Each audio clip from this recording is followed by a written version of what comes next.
5, 4, 3.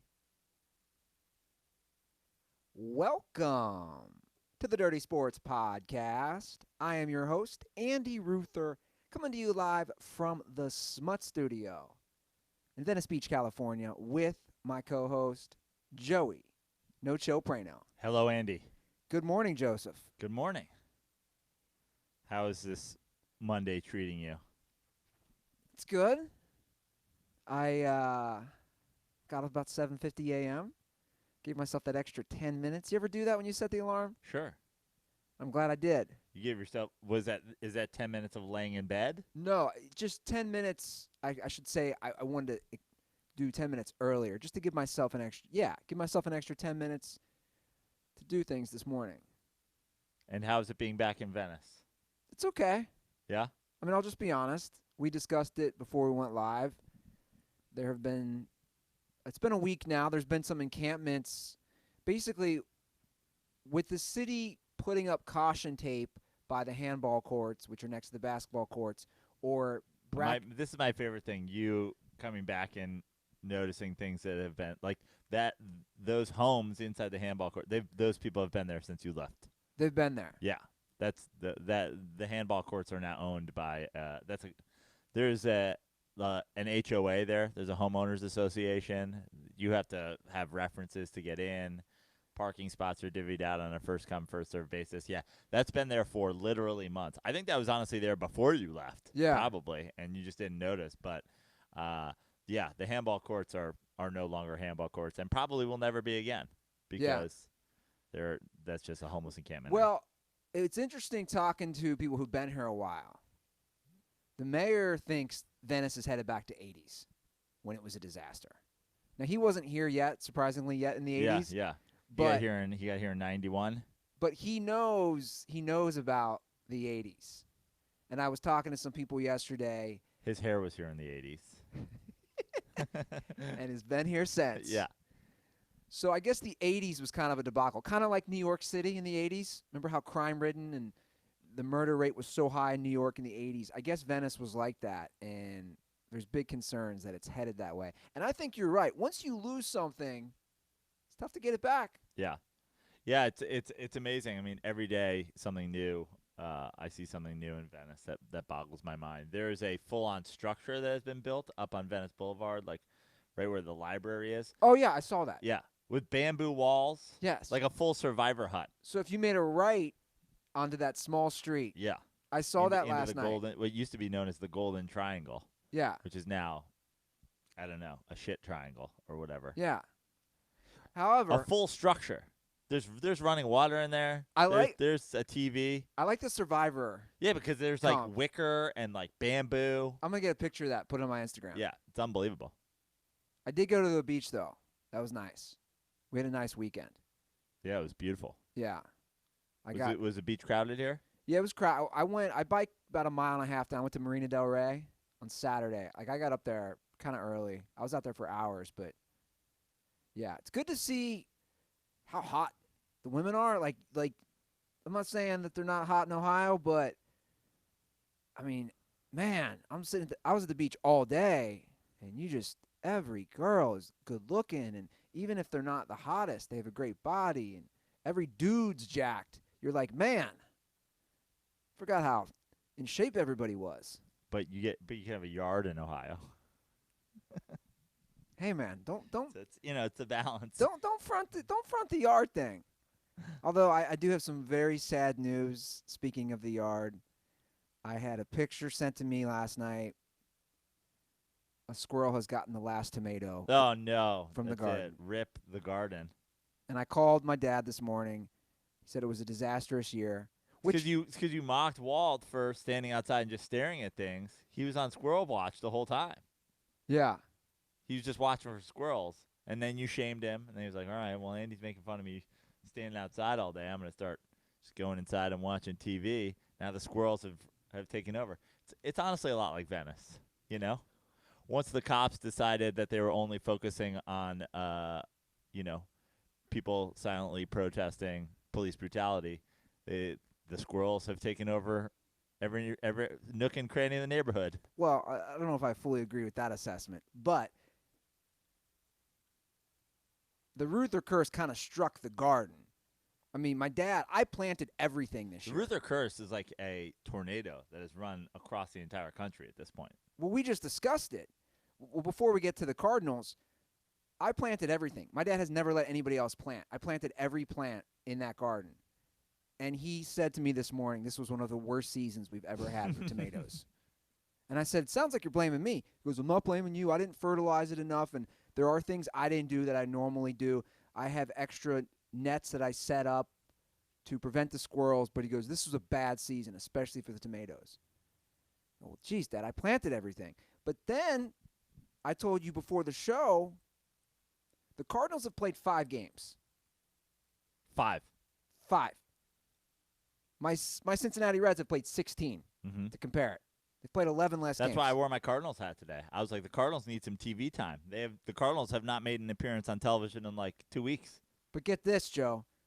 I was in St. Louis the 31st of July, flew back to L.A. August 3rd.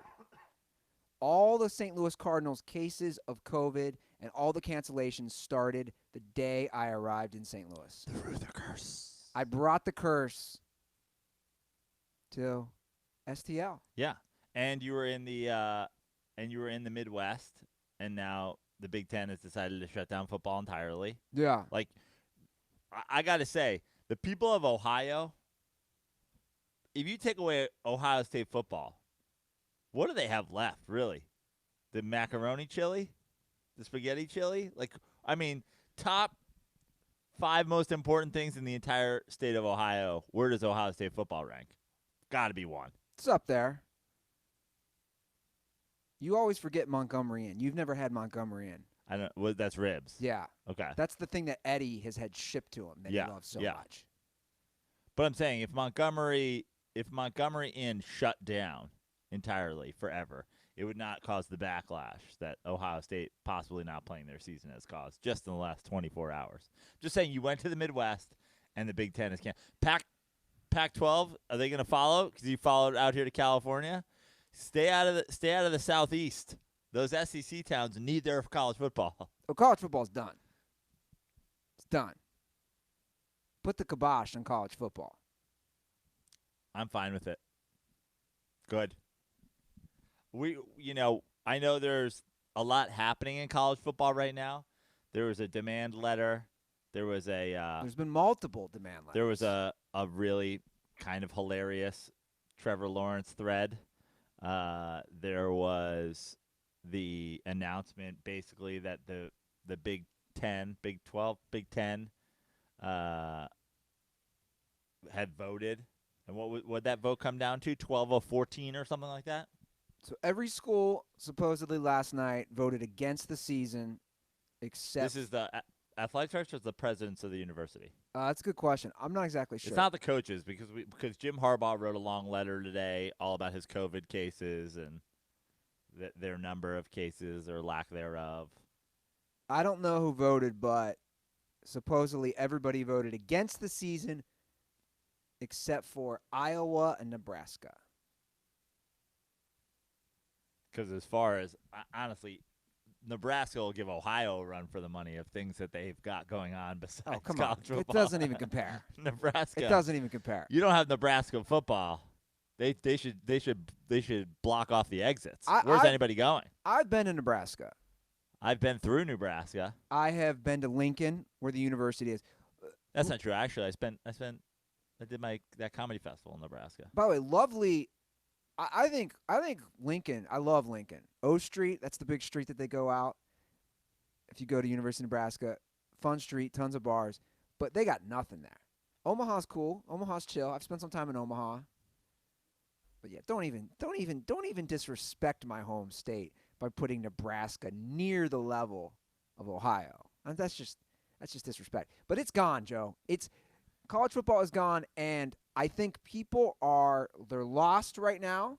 But I would say that there are a lot of people that are listening to this right now, and I know our fan base, and I've had a lot of, these unprecedented times have shown me a lot about, like, I love so many of the dirt balls. I really do. The amount of like positive support that we've gotten from the dirt balls during all this, like because we've kept on doing the show and whatever. Thank you for everybody who like just sends notes and stuff like that because it's been awesome. But I've also seen the flip side of that coin.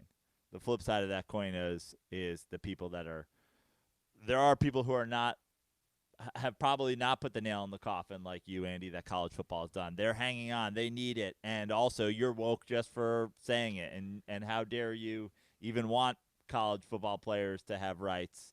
And how, everybody's a capitalist until college football is on the chopping block. And then it's like, no, I'm definitely a socialist where I don't want my college football players getting paid or any sort of health benefits or anything. I just want slave football. Give me my slave football. Well, I want to talk about what I think most people aren't talking about. This has nothing to do with COVID. I'm just going to say it. I mean, it does, but not as much as people think. The current situation in college football, follow the money. Everything in life, I always say, follow the money trail, right? This is politics. This is business. Anything you do, you follow the money. This has nothing to do with COVID for the most part, guys. It doesn't. I don't care what people are saying on Twitter. Well, I'm gonna read you the tweet that I sent you yesterday that I thought summed it up perfectly. The Roger Sherman tweet. Sherman from the Ringer tweet. He said, they said, quote, we're going to lose tons of money if we don't play football, unquote. Then some players said, quote, if you make us play in a pandemic, we want some of the money from now on. And suddenly the season's off. I guess they realized losing one season costs less than paying players forever. Basically, yes, the pandemic and COVID and whatever is certainly what sparked the issue and what put the season on hold and what caused players to start texting each other and what caused, players to, somewhat think about the idea of unionizing. But the bottom line is all of that stuff was just going to be bulldozed through when it seemed like they were going to be able to play as business as usual. And then once this talk started becoming, honestly, there has been no financial demands. There's been no nothing. It's literally at this point. Well, there has from like the Pac-12 players, and they demand that. There has been some financial demands. I know. My point is the season is being canceled at the thought of it. Exactly. At the idea that we should have a voice, that we should have a say, that we should have a union, that we should have a group, that we should have some sort of compensation, that you're going to have to answer to us in any regard. That's when people are like, fuck them. We're out. It's true. I think all this is true. And COVID was a catalyst, just like in many other businesses. What's happening now, I try to look for a silver lining in things. And obviously COVID has been awful for the world, but certain businesses or certain antiquated models that were already headed towards their demise have only been accelerated because of COVID. We discussed last episode basically the United States of America, the movie theaters. Yeah. Right? That was projecting to basically become a dying business. It's the same way with college football, guys. It's the same way. The players are eventually going to get leverage and more rights and more power. It's been basically tilted that way for a while, and I bet it would have taken a lot longer. But COVID, like you said, because nothing, there was no crack in the door. Exactly. They had a vault door shut, and on one side was the NCAA and all of their money, and on the other side was players, getting their first 6 concussions before 0.003% of them go to the NFL and get a couple more concussions. Like you talk about, the COVID hoaxer group, which again, the people I said to you before the show, the people who take college football way too seriously, and the COVID hoaxer groups is a pretty much a circle. But the people talking about the death rates of COVID are blah blah blah blah blah. The percentage of college athletes that go on to play professional sports is lower than that. So the idea that we have ever propped up college sports as like it's all a thing because a lot of these players have an opportunity to showcase for leagues and whatever. It's like That's such a small percentage of players in such a small percentage of the sports. It's a total sham to use that as justification for the NCAA being a cash printing machine that uses student athletes, and I put that in quotes because the money making sports, those athletes are barely students, and in the sports that don't make any money, they're more students than athletes. You know what I mean? We Not have, more students than athletes, but like they have to go to school too. and we have to look at the bigger picture, guys. You just do. You don't be blinded by, again, the easy headline of, oh, they're canceling this because of COVID. No, first of all, the money is a major play here. This isn't Major League Baseball. This isn't the NBA. This isn't at the NFL. The TV contracts with college football are not nearly worth the billions of dollars. Because in college football, yeah, the SEC has a thing with CBS, but that's spread out through the entire SEC. Whereas in baseball, the Yankees have the Yes Network. Well, Every look, game that the Yankees put on the Yes Network goes to in the Yankees' pocket. well, look, the college football has their own ACC network, SEC, Big Right. Ten. They but have that's still spread out between all those schools. exactly. So my point is, the revenue for these college football games is so reliant on fans. Once the school presidents and the athletic directors realize they can't have fans or a reduced number of fans, that affects their bottom line. So again, follow the money trail. It's about money. If they can't have 100,000 people watching Ohio State, Michigan, why play the game? That's how they look at it. It has nothing to do with COVID. And anybody who tells you that is a moron. They're just an idiot. It has nothing to do with that. Well, it has something to do with that because they can't have fans there Because of COVID. Right. In that regard, it does. I agree. But people are getting lost in, oh, only this many people die. Guys, it's all about money. And in the long term, like I keep saying, this will be the best thing to happen. Because the whole system, it's not just about... But you say that, and I feel that way. But a lot of people don't agree with you. And a lot of people will never agree with you. There are tons and millions and millions and millions of people who don't care whether or not the college football players have rights or are taken care of or whatever. They just want Ohio State football. They just want Alabama football. They don't even treat those people like they're people. As soon as they're gone into the NFL, goodbye forever. They're not now suddenly rooting for the, New Orleans Saints because Michael Thomas is there. They're not suddenly, Miami Dolphins fans because Tua's there. No, they're college football fans, and those people are just a product to them, and they don't care about them. Lots of people, a lot, in some parts of the country, the majority of the people, and that's proven by the fact that we've seen it when we talk about other sports. No one cared. People just were like, Colin Kaepernick, play football and shut the fuck up. And he's like, black people are being shot by police. And they're like, shut the fuck up. We don't care about your opinion. You're not a human being. Just play the game we like. But I think most people, where I disagree there, I think most people know the NCAA is a sham. And but I think I would argue that a lot of them know and don't give a shit.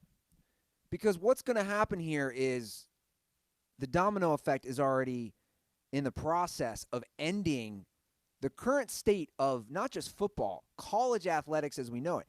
And also what no one is talking about, Bye Joe, forever. what no one is talking about, which I want to talk about on this show, is that the other major problem is how the whole system is set up for the entire university or the university system.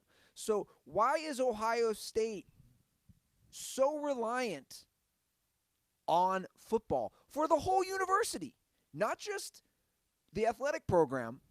The whole university relies so much, and I believe Ohio State is the second largest undergrad enrollment in the whole country. It's a massive university. Why are they so reliant on one sport? That is a problem set up. Because that's what I said to you before about Ohio. Like, if you take Ohio State football, like, how high on the list is that? They use that for enrollment. They use that to for sell, donors. for donors. People when you go to the bookstore, you can buy an Ohio State sweatshirt. It doesn't have to say Ohio State football.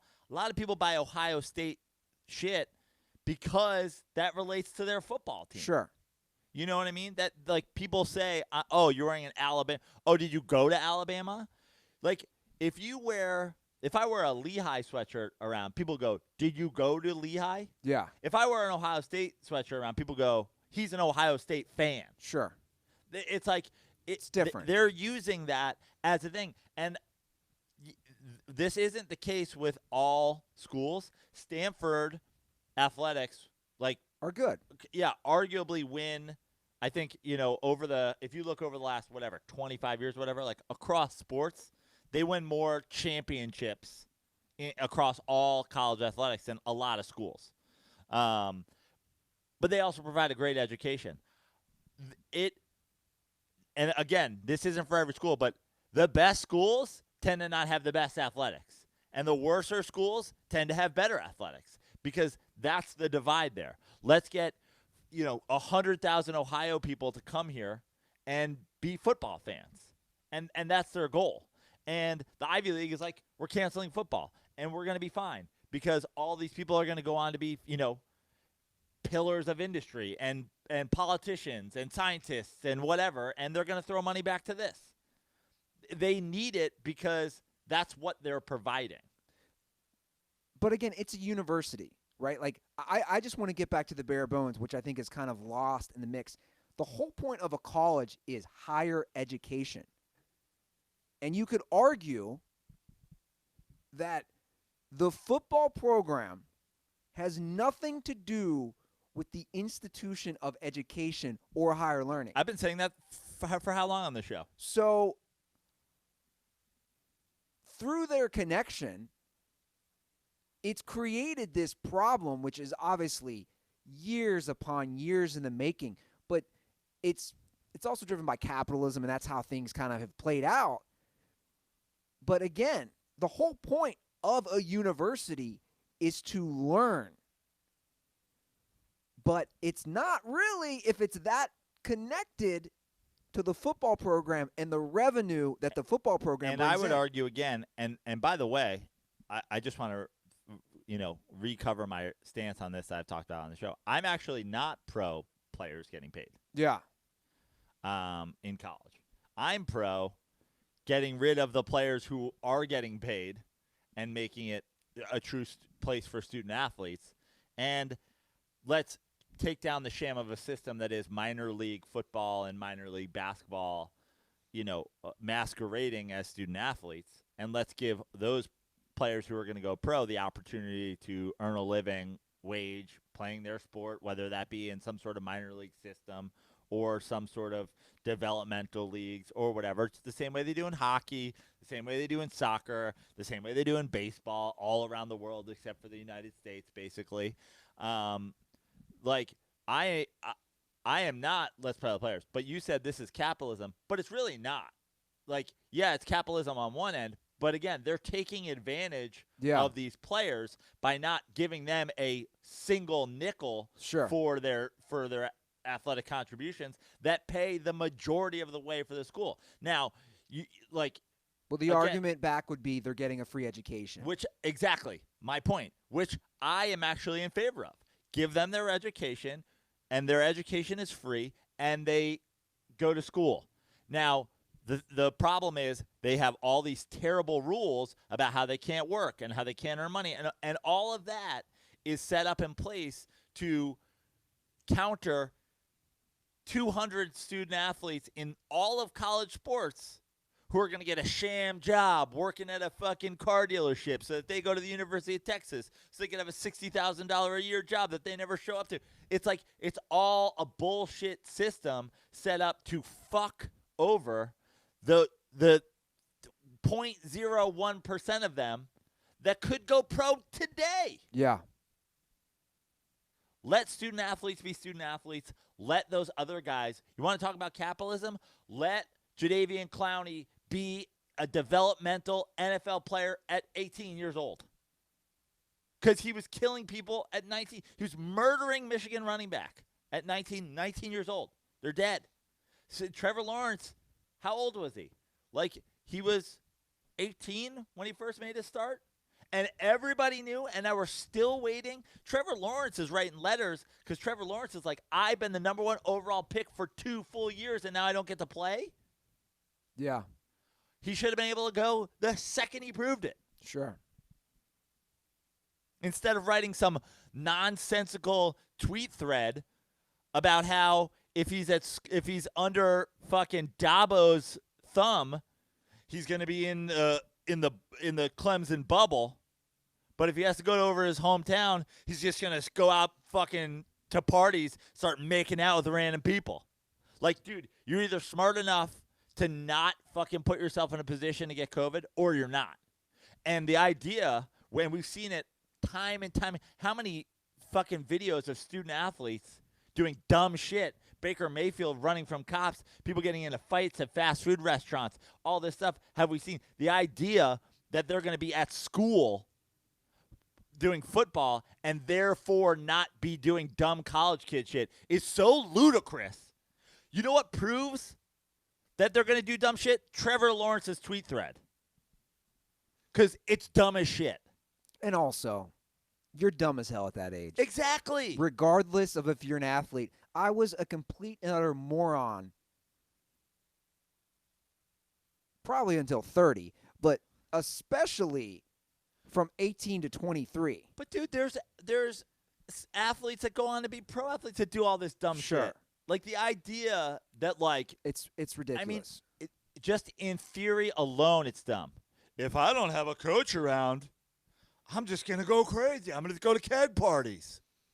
Yeah. Oh, but you're not going to go to keg parties if you're at Clemson? Exactly. It's so fucking stupid. Exactly. And honestly, every single person that's been like, whoop, wish everybody would think more like Trevor Lawrence. You're an idiot. Yeah. The whole thing is broken, and I'm going to enjoy watching it crumble. I will. I will enjoy watching this archaic system that has needed to be blown the hell up for a long time, watching it go down. And guess what, guys? It's not about I told you so. When there's no college football, that literally affects my bottom line. It does. It affects my money. I lose money without college football. But I'm willing to say, hey, I don't need college football for a season if in the long term we've created a better system. I can deal without having Bama, LSU for 1 year. I think people they're so short-sighted. We need it. We don't need shit. We just don't. For people to say we need college football or we need whatever, we don't. But there are tons of people that hide behind their bullshit, and they believe that support this system. There are tons of people that don't want to see their schools get worse at football or worse at basketball because players have more rights, because people aren't funneled into these 6 institutions to be great at college football. Like, players having more rights, players having more say, players having more opportunity to go make a career on their sport, that does not help Ohio State football. No. That does not help Kentucky basketball. That does not help North Carolina basketball. That doesn't help these things. Because you look at the Kentuckys and the Dukes and the Alabama footballs and the Ohio State footballs, these schools that people go to showcase for a couple years, when you give those kids the opportunity to showcase in other ways to go, who's going to Kentucky for a year? They're not, unless they can play hoops. Exactly. I think people need to start getting what needs to happen is this whole thing obviously is getting blown up. Hopefully it is. And we need to have guys that can showcase their ability to sell amazing products like ButcherBox, Joe, right? Like, that's what we need.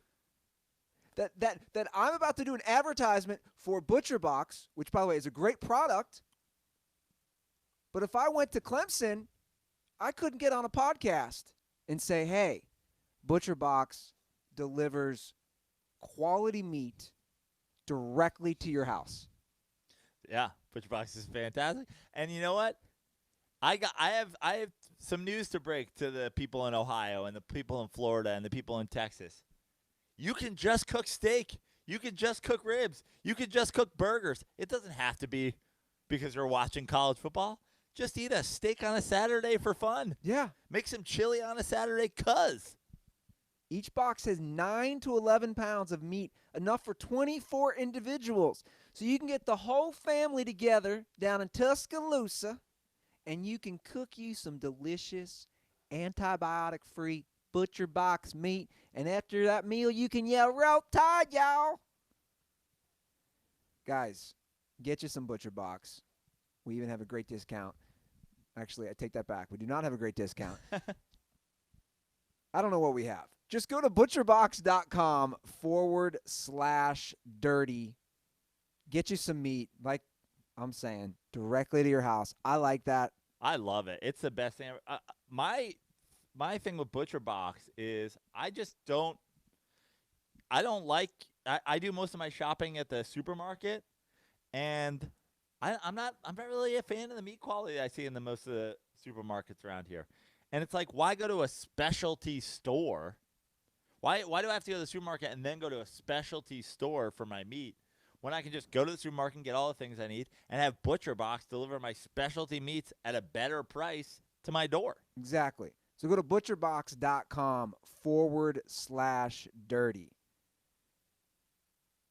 Okay, Prano. We've got some sports going on these days. Yeah. Which is nice. Lots of sports going on. Yeah. I mean, it was a heavy sports weekend. We got baseball. We got basketball. The bubble's in full swing. We had some golf on. Did you watch any golf?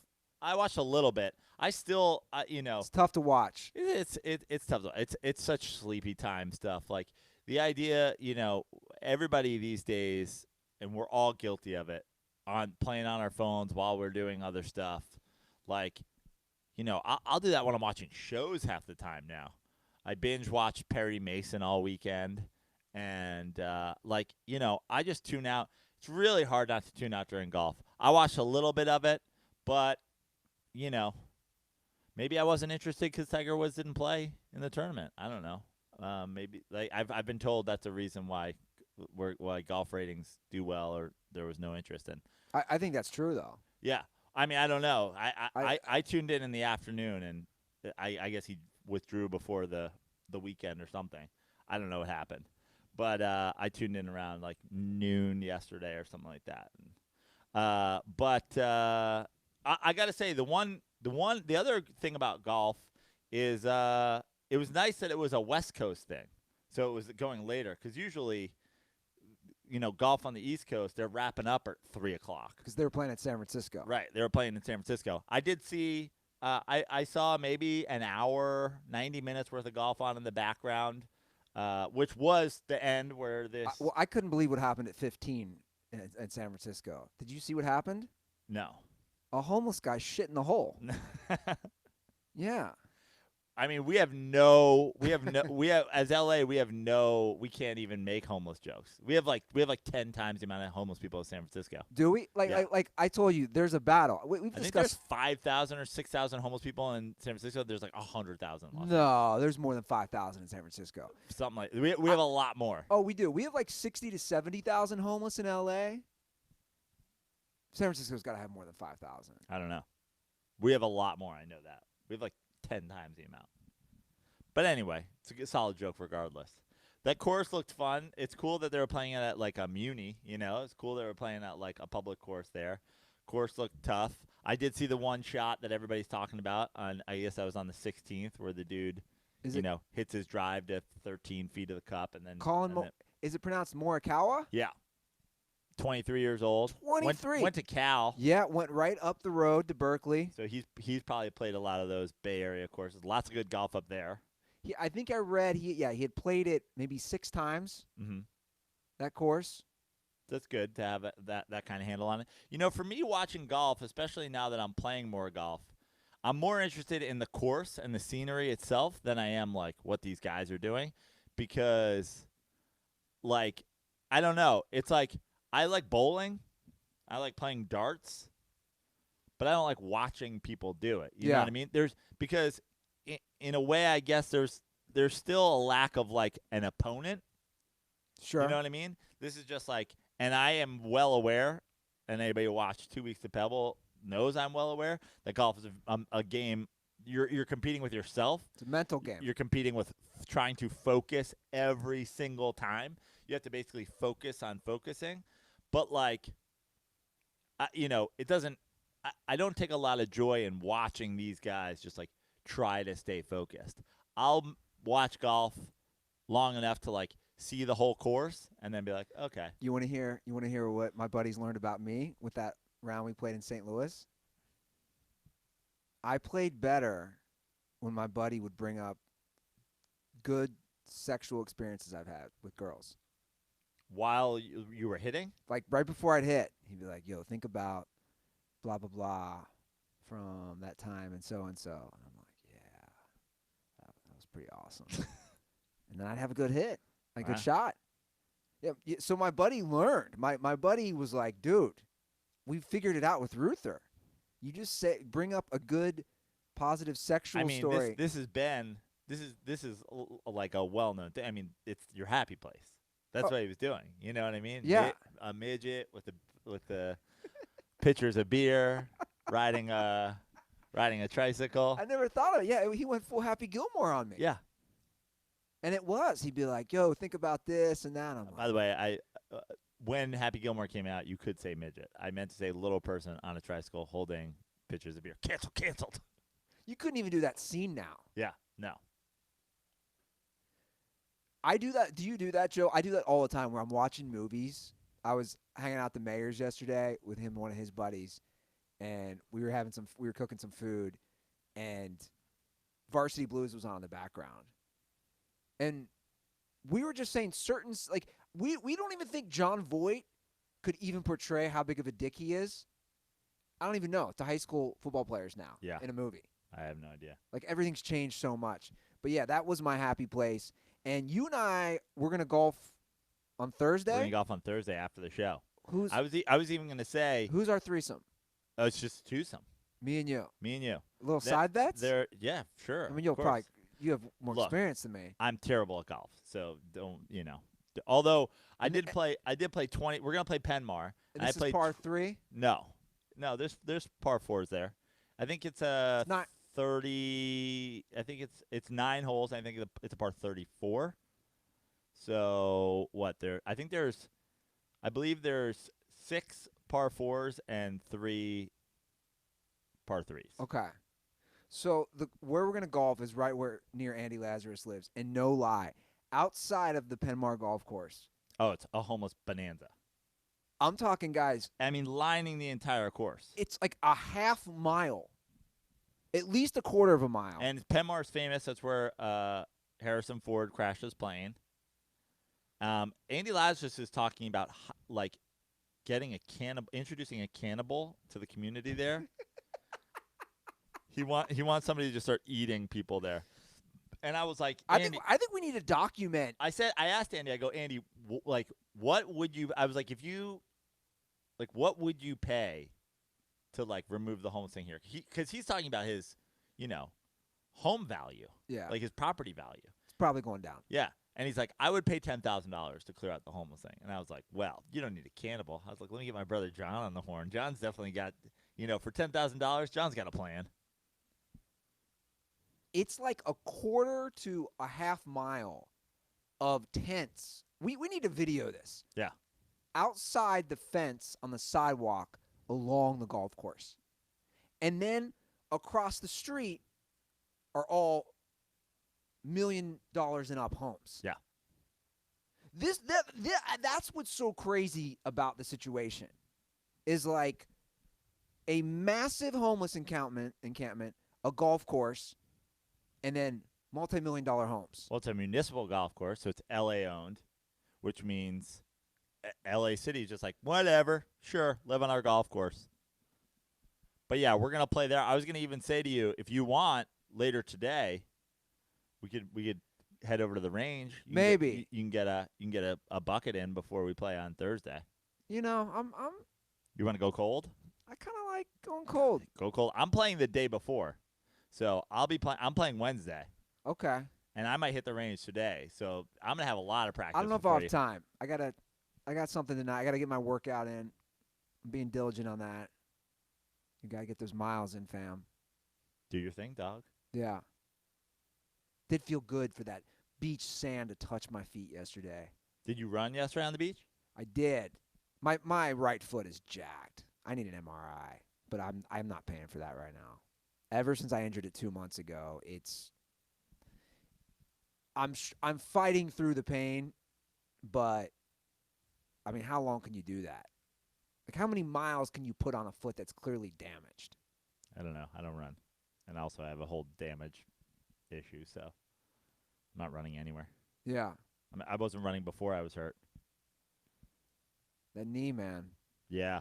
Well, now I'm in this like terrible portion of physical therapy where, like last week on what was that, Thursday, and I think again tomorrow, it was literally 45 minutes of like having my leg extended onto like a chair with basically nothing underneath me, and just a physical therapist pushing down on my leg, just 45 minutes of just trying to straighten my leg. Because I still can't like get this leg quite straight. Although it's coming a long way in the last couple weeks, but You think a little float lab isolation tank might be good for you?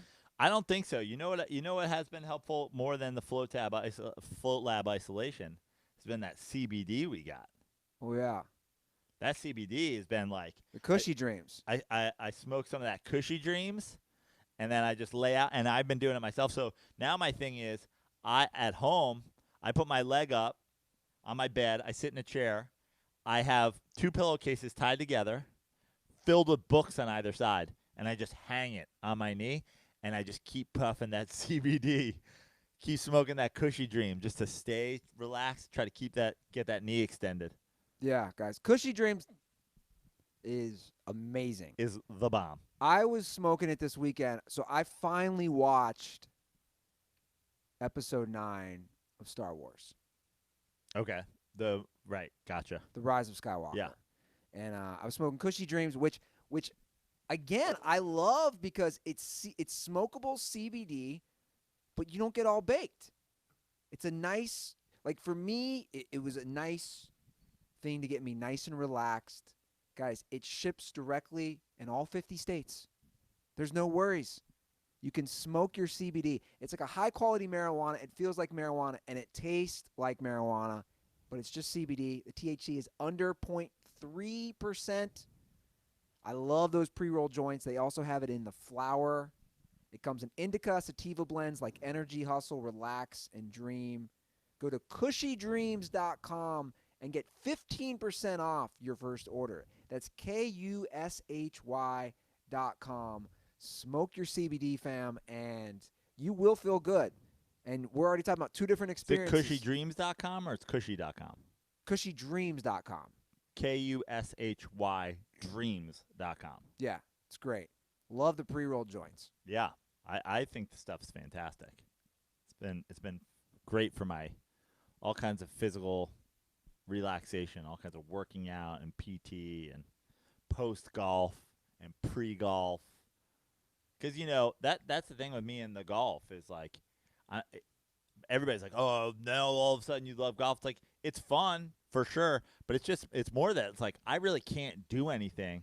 So I have this like urge of like competition, and it's like athletic outlet, and it's not there. Like I don't have a way to do it, and I'm like, let's just golf all the time. Yeah. But even that takes a physical toll, on the knee. So I've just been Cushy Dreams before, Cushy Dreams after, Cushy Dreams during. Well, I went and played this course at Laz Industry Hills on Friday.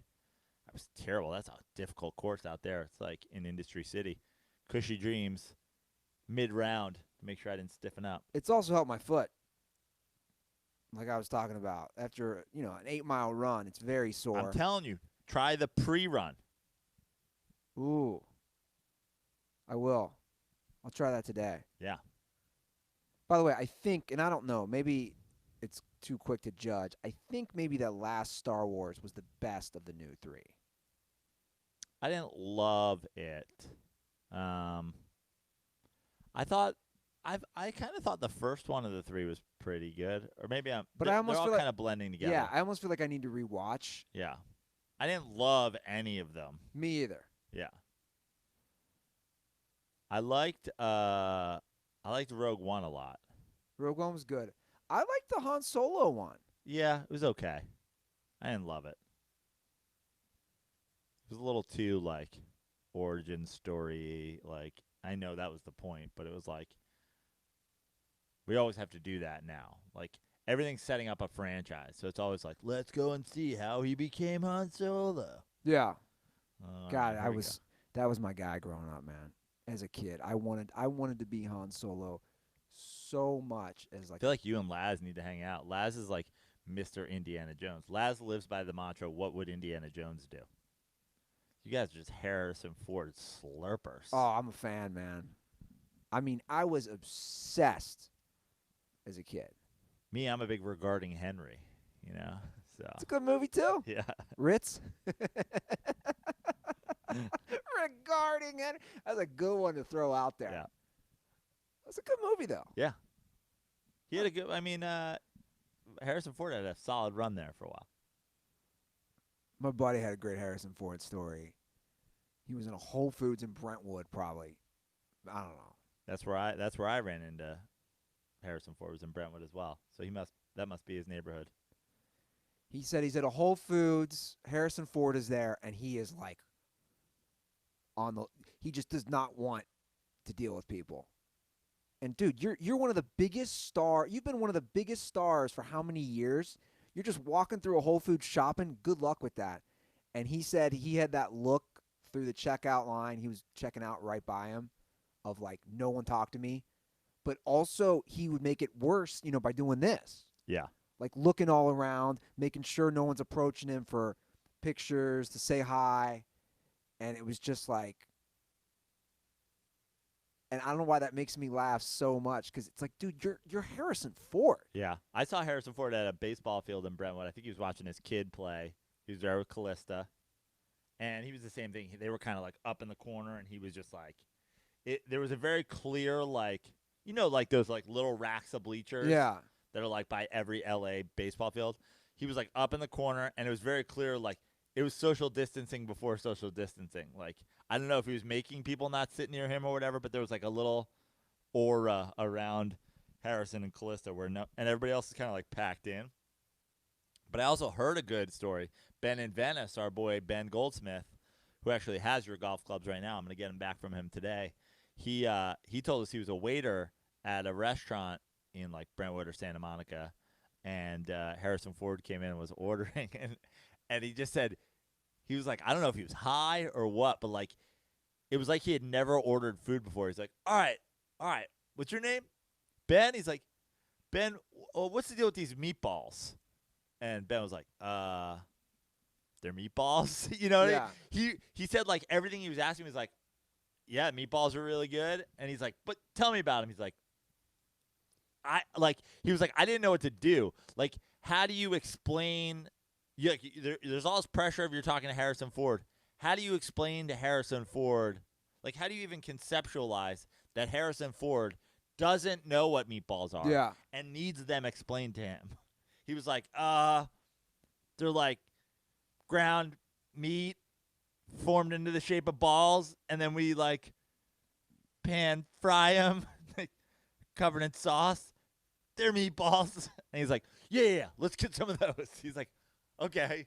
It's like, all right, what's the deal with this bruschetta? He's like, it's like bread with, tomatoes, and yeah, we'll take that.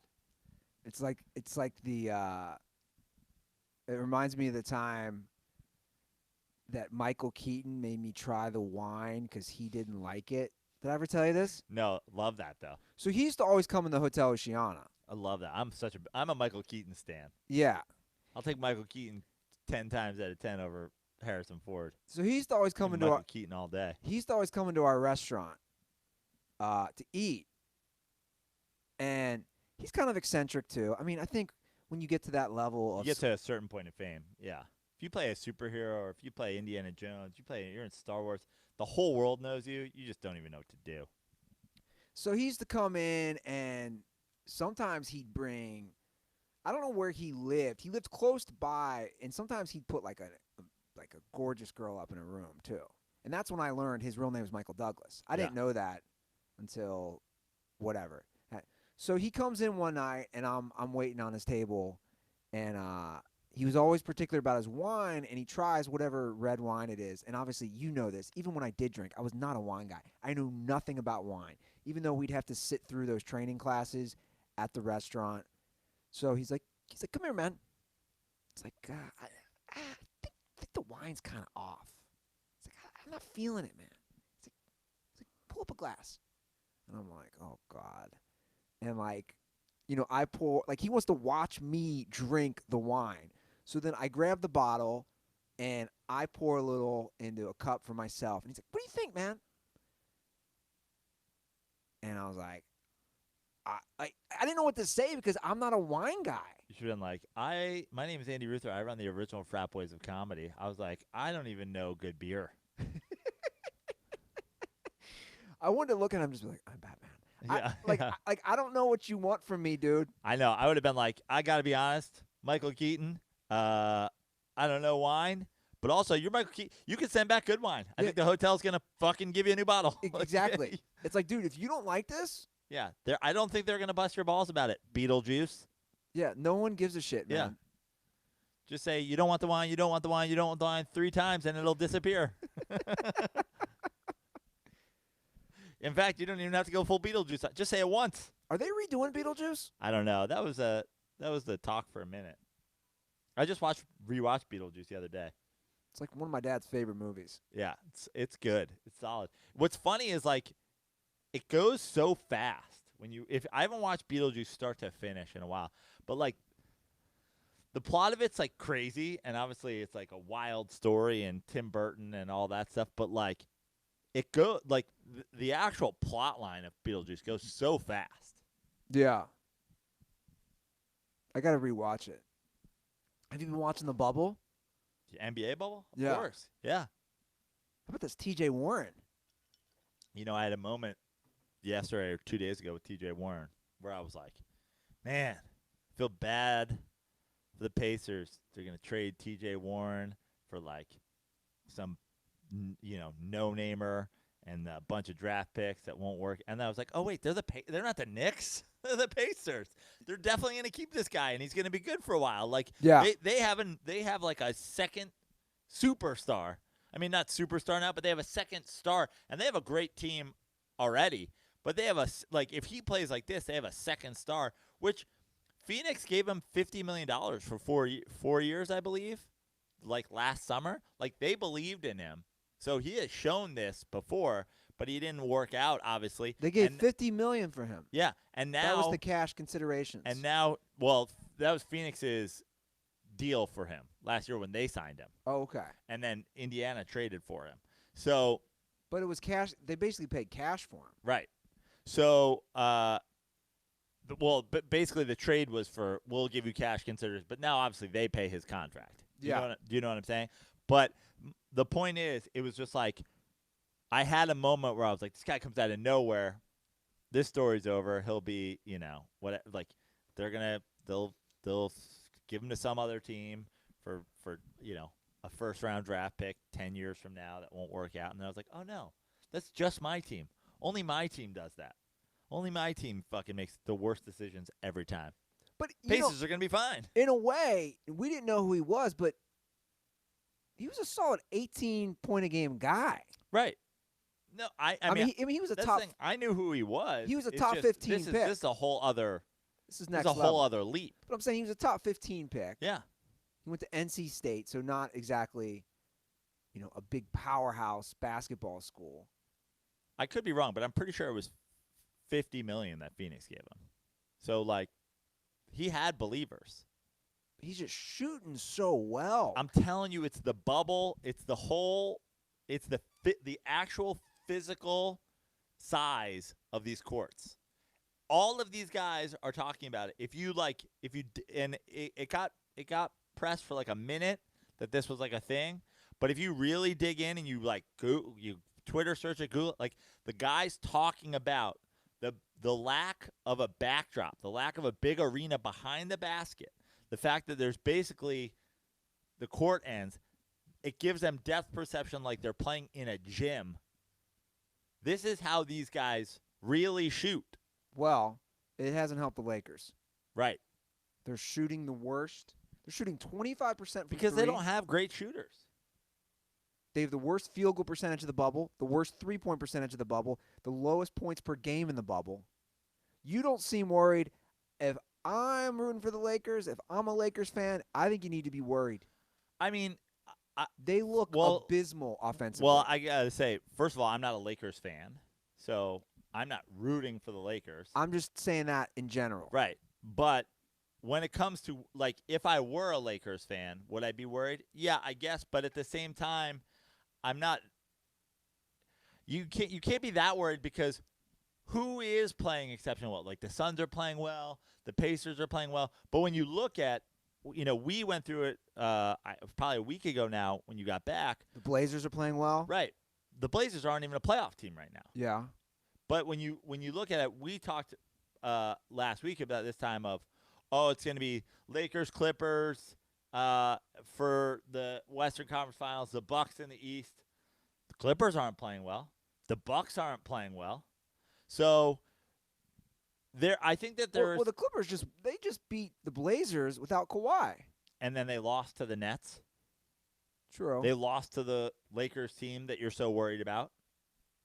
They there's been the Clippers haven't looked good. I mean, the Clippers gave up 45 points to the Nets in the first quarter yesterday. I get guys are out, but this is the Doc Rivers defense. You have a 45 first quarter points to the Nets. And the Nets have looked good.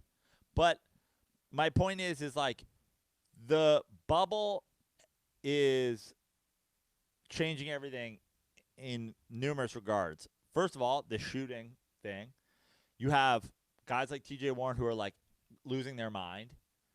Then you have teams that aren't playing well, but like the Lakers are already the 1 seed, so are they on cruise control? But the Clippers are fighting for a playoff spot now, even to like remain the 2 seed, but they're not playing well. The Bucks are locked in, but they're not playing well. The Raptors are playing really well. Like, I think that there is, if you're a Lakers fan, there's certainly cause for concern. If you're a Clippers fan, a Bucks fan, there's cause for concern. But there's also, it's a little bit of preseason for the playoffs. And honestly, if you look at the Lakers, and I know LeBron James is a MVP finalist, but especially given the guys that are out on the wing for the Lakers, offensively in terms of their strategy, it's going to be the LeBron and Anthony Davis show. And it's mostly going to be the LeBron facilitating the Anthony Davis, doing the heavy lifting on the inside show. And so really it's just about getting those guys. Yes, they're going to need the shooting. They'll have to, guys are going to have to get hot, So baseball and basketball basically came back at the same time. Yeah. And I've watched basically every Reds game, or at least had it on in the background. And I've come to the conclusion, I want your opinion on this. For me, between the two sports, comparing without fans, basketball's tougher to watch. Basketball's tougher to watch? You were like, out of the gate, like baseball's horrific to watch without fans. I've changed.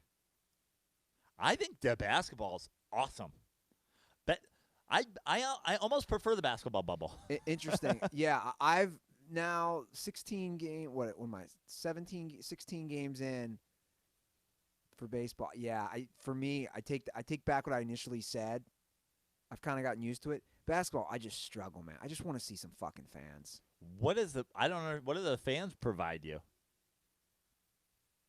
It just whether it's the fans or the small court, I feel like I'm watching like a high school basketball game from the view. I And feel like I want more court views. Does that make sense? Sometimes they go to the court view instead of the higher up view. I like that view. I prefer that view much better. I think what I like about the basketball is, to me, it does have that AAU basketball feel. It has a high school basketball game feel, but it's still the best players in the world. And I just like the way the game itself has changed. The bubble has affected the NBA game. Sure. Baseball hasn't been affected by having no fans from the actual gameplay. Yeah. Except there's no fans there. I mean, of the two, I'd for sure rather have baseball fans back. I'm like a bubble stan. I'm like, leave the players in Orlando forever. See, I'm not. It feels like, the Drew League out here. Yeah. But all that shit is dope, dude. Rucker Park is dope. The Drew League is dope. The Warner Brothers lot basketball games with Michael Jordan were dope. But hold on. AAU basketball is dope. Those Rucker and those Drew League games also have fans. That's what I'm saying. It feels like it's one of those games, but without fans, which means without the hype and without everybody going nuts. I don't know. I'm just struggling. Like, I'm already projecting myself watching 7-game playoff series, and I'm just like, I don't know. I don't have the excitement. I'll be honest. That's just how I'm feeling. It doesn't mean I'm not going to watch them, but the basketball's been awesome though. Like the games itself, we have had incredible games. We've had, I think again, the gym feel, the way these guys, certain guys have just been like shooting the Luka between the legs, traffic, overtime. Like, I feel like, and I know there's a whole like, well, James Harden does this all the time. Great. I'm a James Harden stan too, so you don't have to convince me. But it was the moment that he did it in. I feel like that's a bubble move there. Yeah. I feel like he's like, we're just fucking around here, right? This is just practice. It's like they're playing real games, but it's got this like small gym intensity about it that I love. Well, the thing I really enjoyed about the bubble is talking to Dirtballs on the Stakes app. That's been a lot of fun during the NBA games. Yeah. I jumped in there while you were in there. I think it was at the Lakers-Rockets game for a minute. On Thursday. I just jumped in for a minute. But I was in there a lot for Nets-Celtics. I love it, man. I love just like the little they come up with great questions. Great questions. One the other day was like, before the next timeout, will James Harden, how many like step back threes? Like, he'll attempt 2 or more, 0 to 1 or none. And it was like, this is awesome. It's a great question. So, guys, if you haven't downloaded the Stakes app yet, do it right now. It's a new free app that takes game time to another level. You just watch the game, answer live questions, and you can win real cash. Again, it's sort of like HQ Trivia meets live sports, meets your group chat, and it's totally free, and you get to talk to each other, which I love. We're having discussions with the Dirtballs. We're talking trash. Everyone's roasting me. I ran out of coins the other day. That's how bad I was. Ran out of coins. My coins went down to 0, and it's available during all the sports games. So you hop in the app, you answer questions, you wager some coins, talk trash to Dirtballs, and the best part is we have our own private Dirty Sports group chat. That truly is the best part. You go in, when I go in, there's like the public group for the game, and then there's the Dirtball group. And you go in, and the Dirtballs, it's awesome. It's just Dirtballs talking trash with other Dirtballs, making their bets, doing whatever. I see there's a lot of Ruther roasting going on in there, Ruther cursing. People want to know what you bet on each one so they can bet against you. Which Exactly. I love. Yeah, hedge against me. So join our private Dirty Sports group chat after you download the Stakes app from the App Store. Enter group code DIRTY and you're in. It's that easy. Download the app, enter group code DIRTY, and you're in. You guys, again, can chat and compete with us along with other dirtballs. Plus, Stakes is offering our private group members special game time perks that increase your chances of winning free cash. Stakes is currently only available on iPhones and the iPad, but you play for free, no credit card or purchase necessary. So download the Stakes app today. Download the Stakes app right now. Yeah. Get in there for some bubble games. There's probably a bubble game going on right now. Guaranteed there's one on right now. Yeah. Or come talk trash about my Reds. Yeah. I mean, God, don't even get me started. Are the World Series hopes gone from your No, they're dancing not gone. through your head? It's just like I've struggled with like how good the starting pitching has been, and you're like, Welcome to life as a Mets fan. like Congratulations. Welcome. Water's warm. I've been here for 20 years. I posted that thing on Twitter the other day. As of Friday, 3 of the top 4 strikeout leaders in all of baseball were Cincinnati Reds, and I'm like, wait, we're 6-8 today, and we have this much Bullpens are important. Yeah. and Especially now with the way pitchers are taken out early. and hitting when you need to hit is important. It's just like, but I did enjoy that Oakland Houston brawl. Razor Ramon Laureano going crazy. Dude, what? I'm just gonna say this about the Astros: just take Shut the fuck up. yes, just take the L. Yeah. Just take it. You cheated for an entire season. Everybody hates you. You got caught. Every fan in baseball is rooting for guys to fight you, rooting for people to hit you. Jose Altuve, dude, do you remember? I mean, has there been a bigger Jose Altuve stand than me? I was on the Jose Altuve, Carlos Correa are the greatest middle infield of all time. Prove me wrong. I have a viral tweet about the size of Altuve's dick. The bottom line is they're bad when they don't know what's coming. Jose Altuve looks like he doesn't belong in the major leagues. Can't even feel his position anymore. The Astros are assholes. Take your fucking L. The idea that some bench coach or some whoever, I don't even know who that guy was. He's not even wearing a hat. By the way, how are you even in a Major League Baseball dugout without a baseball cap on? Yeah. That should be the death penalty. Who's defending the Astros at this point? Dumbass Astros fans. They've lost 5 in a row. Yeah, they're bad. Just take your lumps. I hate, like, guys. And then, Joe Kelly didn't hit somebody. He got 8 games. The dude on the Astros hit Laureano was hit, I believe, 3 times in the series. That's not an accident. That is not an accident. I don't understand. You're the ones who cheated, and you're throwing at And the you're other butthurt team. about it. They're the Patriots fans all over again. They're the Patriots. Revenge. Revenge for what? Cheating? We're on a revenge tour. Tom Brady's going to get everybody back for getting caught cheating? I don't know. Where's the revenge? This is like Reverse psychology. This is like a rapist getting out of jail and be like, watch out, ladies. I'm getting that revenge for you putting me in jail for rape. Like, what? They're talking shit to a guy who gets hit all series while he's on first base. It makes no sense. Yeah. And then the guy who's talking shit literally hides behind people. Shout out to Razor Ramon for charging their dugout, going full Amir Garrett, charging the dugout. I feel like Amir. He charged the dugout. I love it. Yeah. This has happened twice in 2 seasons now. Guys, like, I'll fight your whole dugout. And then the guy who's talking shit hides behind a bunch of other people. It's the pussiest shit I've ever seen. But he has officially earned that Razor Ramon tag. Yeah. He's like, I'm the bad guy. Again, I said this before. I'll say it again.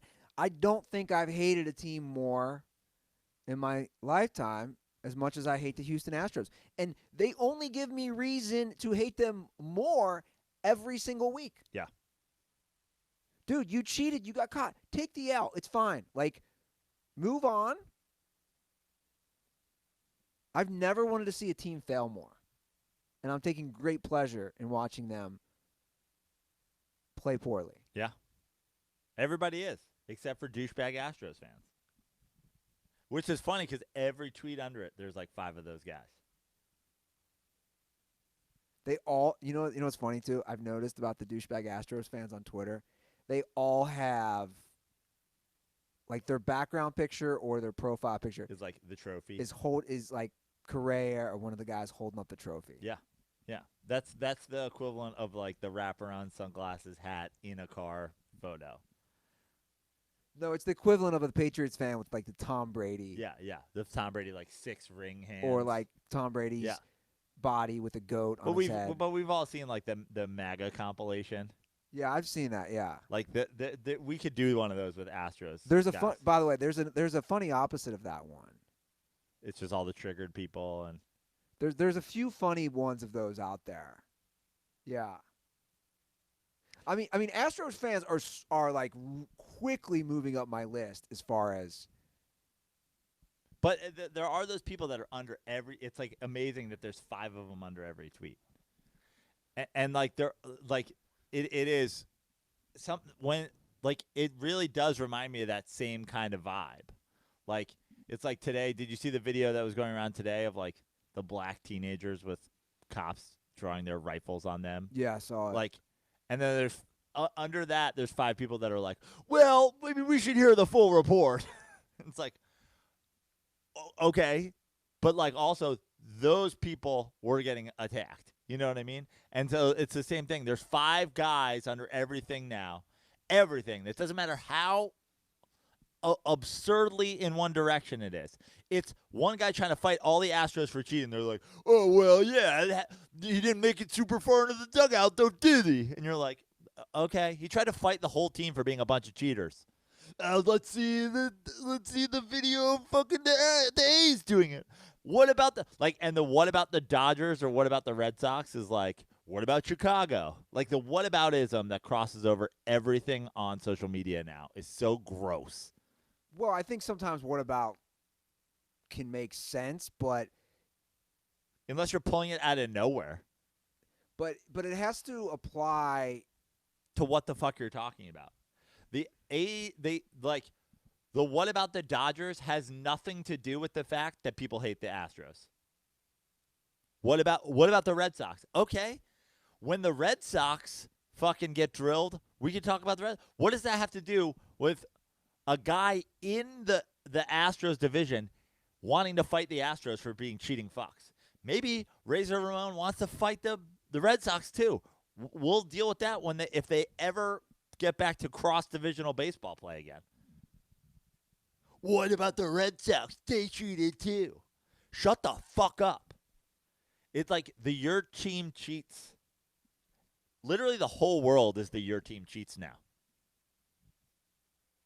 Every single person alive is your team cheats. Well, it all goes back to accountability. And what I've learned, at least in 2020, as a country, we have none. We already didn't have much, but to me, like that's what it is. It's just accountability. Nobody says I fucked up or I made the bad decision or I shouldn't have done like that's what this is. Just accept it. The thing is, as humans, not to get too philosophical, we're all flawed. We all make mistakes. Just admit when you do. It's fine. I got worked up this weekend on a text exchange with somebody. And I ended up apologizing. I was like, "What? Like, I'm sorry. I should not have let it work me up." But that's what happened. Like, nobody just wants to say, "Dude, I was fucking wrong." And social media makes it so much worse. Like the Astros didn't even just openly say they fucked. Like they right. didn't even issue a worthwhile apology to concede that they cheated. Yeah, it's ridiculous. I mean, you want it, but it's so ridiculous the leaps people make, and the way people just want to like, oh, yeah, fight the Astros. They're a fucking bunch of cheaters. And some guy's like, you probably fucking love the NBA. This supports Chinese communism. And you're like, what does this have to do with the Astros, dog? So on a different note, but within the division, I don't know if you saw this. I didn't. I only saw it on the rundown. A former Angels staffer has been charged in the death of Angels pitcher Tyler Skaggs, who tragically died last year. Did he provide him with the things that He did. So, he had that awful combo of fentanyl and oxycodone in his system. So, the former staffer of the Angels was arrested because he provided the drugs. But I don't, I'll be honest, man, I don't fully understand this. Like, he provided them, so I get the arrest for that, but, like, I know I have to be sensitive on this issue, but we have to take responsibility as humans. It's awful what happened, but he took the drug. Like, I see this statement from the family, and it's a tough read for me because I read it and I'm like,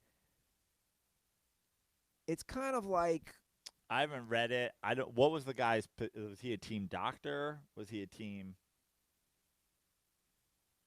Like look, there's. he was the director of communications for the Angels. Okay. So the DEA charged him.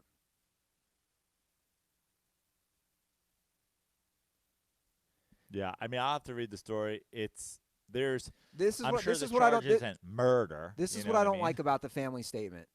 And again, it sucks that your son died. It's tragic. That does not downplay it. But I don't like this statement. It says, the family is deeply heartbroken to learn that Tyler would be alive today were it not for a pill containing fentanyl that was provided by the director of communications of the Angels. Guys, he didn't have to take it. That's all I'm saying. Well, that's why I asked what the guy's position was. It's like the idea that it was like, I think there's a different thing, obviously being charged with malpractice. If you're the team physician, if you're a team trainer, if you're a team something, and you give this guy medication, or you give this guy a pill, or you give this guy whatever, and you tell him to take it. That's the whole thing with steroids back in the day, was these guys weren't getting it from their they were getting it from their personal trainers. Sure. They were going outside and they were getting it. I mean, the same thing when we had Merriman on our show talking about, when he got popped for PEDs, he's like, I took something from somebody outside of my team, outside of the team. Yeah. And I trusted him. And it's like taking something from somebody who you're trusting with your physical care is one thing. The director of communications? I mean, come on. Why didn't you take it from the rally monkey? Like, what is this guy's? And that's you know what I mean? and again that's my problem. And again, this is a statement released from the. And they also, by the way, from a criminal aspect, this is something that always happens, has always happened in the war on drugs in the United States. Oh, it's such a farce. Which is that people who are like loosely tied to something pay a lot of the crime. You know what I mean? There are guys who are in jail for a long time because people took ecstasy at their fucking house party. You know what I mean? Yeah. Or people like. Well, look, whatever. Exactly. You have to take some. And I just talked about it with the Astros fans. It applies everywhere.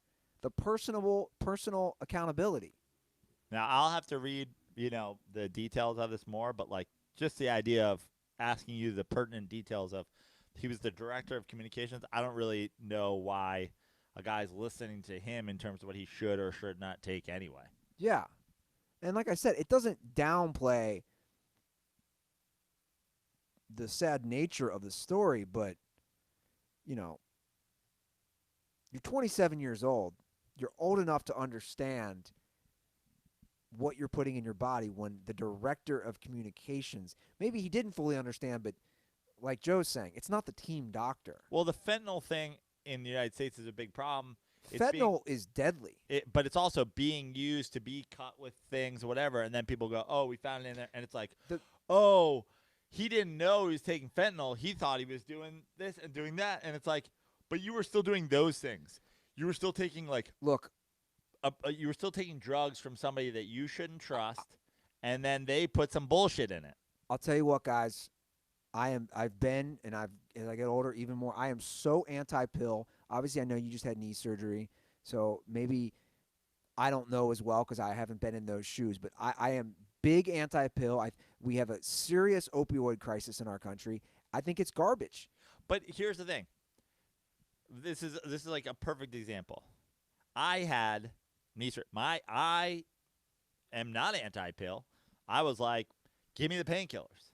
Okay? Now, we have an opioid crisis in the country, so the doctors and the nurses and everything, they are so aggressively, I mean, just in breaking my wrist 15 years ago or whatever, which was way less painful. Like, when I broke my wrist, it was like, take all these. Here's a bunch of fucking painkillers. And I literally had bottles of painkillers for, like, years after. Because I wasn't taking them. I didn't need them. And I would go, oh, yeah, well, it's time for a re-up. I'll just look, I'm a 20-something-year-old guy. Yeah. Why wouldn't I re-up my painkillers until I'm out of refills? Sure. You know what I mean? So for years after, I had Percocets. And it was like, oh, glass of wine, a little Percocet, you know what I mean? It's just a nice little Tuesday night. But now they were so strict on it. Like, every time I wanted to refill, it was a process for this. And I'm still in pain. And when I play golf now, or when I do this physical therapy, and when I do anything active, when I go on long walks to try to stretch it out, and I come back, I could use a painkiller. Yeah. But they won't give it to me. Here's what I didn't do. I didn't go to the streets trying to buy Percocet off a guy who lives in a tent in Venice Beach because of shit like this. Yeah. I'm not trying to get some fentanyl pill from the Venice Beach survivor hut drug dealer. Yeah. Okay, my doctor says I can't get any more. I guess I just got to tough it out. I guess it's just cushy dreams for me. Yeah. Which is what I advocate, for real. I'm a lunatic now. Like, I've gotten to the point, and we'll see if I was ever in your position, how I'd handle it, because I might handle it differently. But, like, I don't even like taking ibuprofen now. I don't know, man. I don't like pills. I'd rather stick to something natural, like CBD, like cannabis, crack, heroin, meth, the natural stuff. Meth, not natural. Most of that's not. Yeah, I'm just fucking around. Hard Knocks, Joe, Yeah. debuts tomorrow. What the hell are they going to do? Hard Knocks this year has both LA teams, the Chargers and the Rams. Be a lot of swabbing. What the hell is this year's Hard Knocks going to be? Social distancing, a lot of precaution, a lot of microphones on sticks. The microphone on the stick is so ridiculous. Yeah. It's so absurd. The microphones on the stick. You mean to tell me you're in the bubble and you're with these people. You can't walk right up next to. And they're all hugging each other and chest bumping and whatever, but like Rachel Nichols is where they draw the line. Like Lisa Salters can't actually stand next to Kawhi. Look, I mean, I think it's fine because you're setting you're trying to be an example, but it is hilarious, the microphone on the stick. What the hell is Hard Knocks going to be, man? I don't know, but I'm excited to see. So, it's the two LA teams in the brand new stadium that I'm assuming today's August 10th. We're a month away. Today, yesterday was supposed to be a month? Well, September 10th is the first game, which is a Thursday. Right. So it'd be the 13th is the first game. Right. First Sunday game. There's no way there's fans in LA, right? No. This brand new stadium 0% chance. It's I just- say 0% chance. is going to waste. Yeah. I just don't know what they're going to do for Hard Knocks. I don't know either. I'm very curious. Yeah, it's going to be fun. I'm glad there's 2 teams because I think it's going to need They'll need it. Yeah, I agree. Who's wearing the flip-flops this year? Hopefully no one. With COVID going around, don't be that guy. Don't wear shower shoes. I'd be wearing shower Timberlands. I'm real curious how this is going to play out. I'm excited, though. I'm trying to think who's going to be good for this. Because we just saw the Rams a few years ago. Right. Gurley's gone. Gurley's gone. You still have Goff. Yeah. McVay obviously wasn't there. Right. I think he'll be good. Anthony Lynn's kind of just like You got quarterback stuff in San Diego. the Chargers. You got Tyrod Taylor. And your boy, the Justin Herbert. I mean, come on. I gave up the Chargers tickets. Am I off them again? Are you? Yeah, I mean, who are you more interested in as a fan? I'm just interested in the season. I mean, honestly, I think you had a nice little Rams bridge. You had a bridge to LA football. The Rams went to a Super Bowl while you were a Rams fan. I think you just bail on the Rams. I think you just go full Chargers out. I mean, you were a Chargers season ticket holder. Of course, the Andy Ruther curse, first time you ever season tickets, they canceled the season. I still own 2 tickets. Right. The license. Right. So I still own 2 seats in that stadium. It's kind of cool to say, by the way. Yeah. Like, I have 2 seats in that new stadium, which I might never go to because who knows what's happening. So college football is not going to happen. Do we have updates? I looked. There's nothing. I mean, it's not going to happen. If the Big Ten. Honestly. I mean, there are some crazy things floating around. Did you see some of these crazy things? No. I just want to say about the SEC? I don't care either way. You seeing crazy things like I mean, these might be just clearly with just out of the blue. I'm seeing things like schools could go rogue. Like SEC is like, we're playing, and they're gonna like it's like wrestlers. Ohio State's like, we're joining the SEC this year. I mean, that is exactly what I'm talking about. I mean, what should happen immediately if he could do it fast enough is The Rock should just be like, bring your helmets. Let's go. Buckeyes versus Crimson Tide. XFL today. Oh, I love it. Right? These guys are like, well, my eligibility. Who cares? You're not getting an education. Trevor Lawrence doesn't give a shit. Think Trevor Lawrence is ever going to use his diploma for a day in his life? No. Well, he's not getting. I mean, he's only, this would be his 3rd year. Right. What's going to happen is that Saturdays are going to be open. Saturdays were already open for me because I've known college sports athletics were a sham the entire time. I'm talking from the NFL's perspective. Yeah. And they're going to say. And they're going to go bubble style. They're saying, oh. They're going to take Saturdays. We got Saturdays now, bitches. NFL's going to say we got Monday football, Thursday night football. They should just Saturday. go Thursday to Monday. They should go Thursday, Friday, Saturday, Sunday, Monday. Just have Tuesday, Wednesday off. Honestly, I would dial back.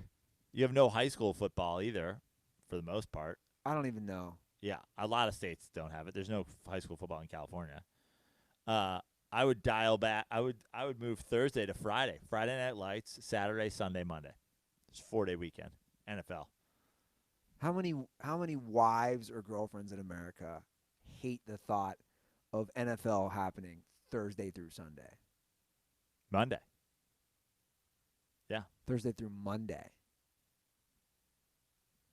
I got to think a lot of wives are like, also, with the quarantine, like, great, fine, go to the man cave. Leave me alone. I'm going to drink wine and make TikTok videos. You go watch football. TikTok, man. It's on the brink. Yeah. I mean, we'll see about all that. Nothing's going to happen if it's bought by an American company. Right. I'm not sure anything's going to happen regardless. Trump doesn't like – there's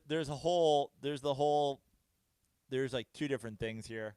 and we don't need to do the whole politics, conspiracy, whatever. But like, this has nothing to do with China and all our information. Facebook's been mining our information the entire time. They just happen to be giving it to Trump and whatever. Like, all these companies are all mining our. Like, if you have an Alexa, Amazon's already sent you an email being like, we owe you some money because Alexa's been listening to every single thing you say the entire time you've had her plugged in. Yeah, but all of this stuff is mining all of our information. true. Trump just doesn't like that those TikTokers fucked with his little rally and said they were going to take a bunch of tickets. So he doesn't want fucking little TikTokers fucking with the election and being like, don't fucking vote for Trump. Yeah, but I think TikTok. I've been pretty anti-TikTok from the beginning because remember that's where I drew the line. Right. I mean, everything else I own is China. Right. So exactly. I'm a giant hypocrite. Right. But I got to draw the line somewhere. That TikTok was that for me. But you drew the line because it's a Chinese company? Yes. That's where you drew the line? For real. I know. It makes no sense. Because the whole thing, well, I don't even, first of all, there's so many Chinese companies, but like it's not even about it being a Chinese company. Do you know the Andy Ruther conspiracy? It's about China mining your data, right, and using you again. But like, this is the Andy Ruther cool, theory. have my data. This is the Andy Ruther theory. COVID comes from China, obviously. They let it happen. They forced us into quarantine. What has just shot up through the roof? Shot up just so much. The use and downloads of TikTok by Americans because of the result of a disease that China created. Therefore, they're getting more of our information. So, Right. no, I'm not doing it. Right. But also make sure you tune into our past episodes of the Dirty Sports via Zoom that we did while Andy was in Cincinnati, the other Chinese company that mines all your data, and we did 50 episodes of the Dirty Sports podcast on. Yeah, I agree. Yeah, I'm just saying. And again, look, I've stood by. I'm a giant hypocrite too. This is It's not even about being a hypocrite. It's just about being like. This is the weird. I'm drawing the line here.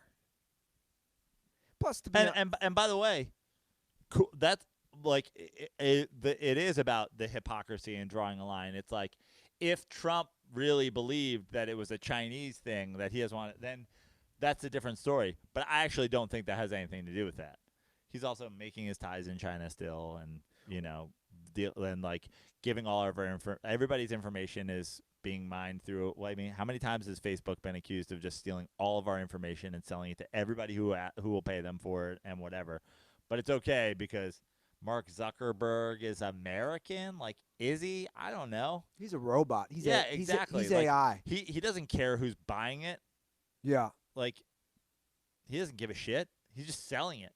He's a drug dealer like everybody else. So, like, if that was the real thing, it's like, oh, China is like mining our data. That would be one thing. But Trump doesn't like it because of people like Chris Wilde who just use TikTok to put up anti-Trump videos. I wouldn't. By the way, I told Chris Wilde to get on TikTok. I was like, you'll be the king of TikTok. Of course, he's blowing up on TikTok. It's built for a guy like Chris Wilde. To be honest, since I don't have TikTok, and obviously I see some of the reposts on Twitter and Instagram, I don't really fully know what TikTok is. And part you of pretty much do, but yeah. Part of me wants to see TikTok. It's Vine, but you can use other people's sounds. Is basically the gist of it. I kind of want to. Vine. I kind of want to see it go. But by the way, speaking of social media, what's happening to Snapchat these days? I've been off it for. It's still a thing. It is. It is. I mean, technically, yeah. So they still have money. Yeah, so I guess. So they can clean up where they used to be, which has now turned into a homeless. Well, they bailed enclave. Yeah, I mean, but that's a great example of. That's a great example of like, oh, we're like the boogeyman is like TikTok and China. Do you remember when Market Street had when it was Snapchat? It was Snapchat's headquarters down the street. But do you remember how clean it was? It was pristine. Because there was like armed Russian guards outside every building. Like literally, like Thanos was guarding every building. There was like 5 like guys wearing sunglasses with pistols on their hips outside of like 4 buildings on Market. Dude, what are you protecting? The dog face filter?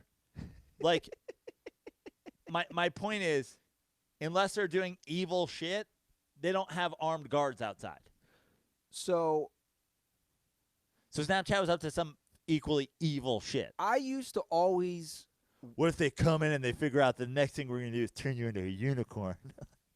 Shoot them on sight.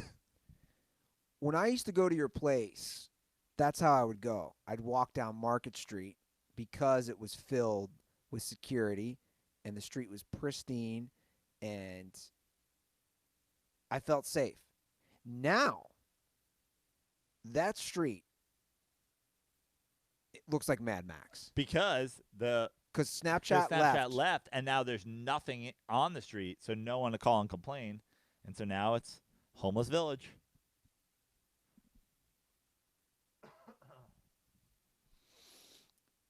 If you guys want to leave your opinions, suggestions, questions, call our hotline, 310-359-8365. We'll get to calls next episode, I promise. Can't wait. Once again, 310-359-8365. Subscribe, YouTube, follow us on Instagram and Twitter at The Dirty Sports. Don't follow me on TikTok because I don't support that. Follow me on Twitter and Instagram and Andy Ruther because I support those hard-working Americans from Facebook. At Joe Prano on Instagram, at Fix for Life on Twitter.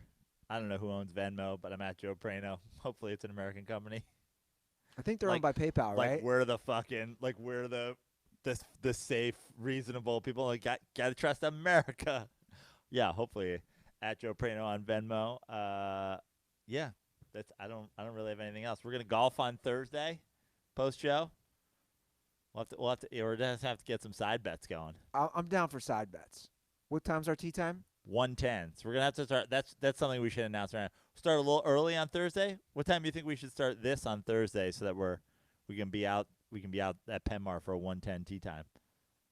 If we start at 9:30, You can get it up and published and everything. I think we'll be good. I'm excited. So you get my clubs today? Yeah. Cool. I was gonna get your clubs today just in case you want to hit the range. You let me know later. But either way, I'll have them. Yeah. Well, if I get this loaded, maybe bust out a run. The good thing is Penmar. You don't lose balls at Penmar, so I want to check your bag, and I wish when I shank them, it goes right into a homeless guy's tent. it will. There's that fence there. It will if you go. Yeah, it's a regular fence. I mean, you can hit a homeless person through that fence for sure. That's a side bet right there. Yeah. No penalty if you hit a homeless person. If it goes out of bounds but doesn't hit a homeless person, that's a stroke. God, we're terrible. All right, guys, that's the show. Thanks for sticking around. Thanks for listening. Have a great week. And as always, stay dirty.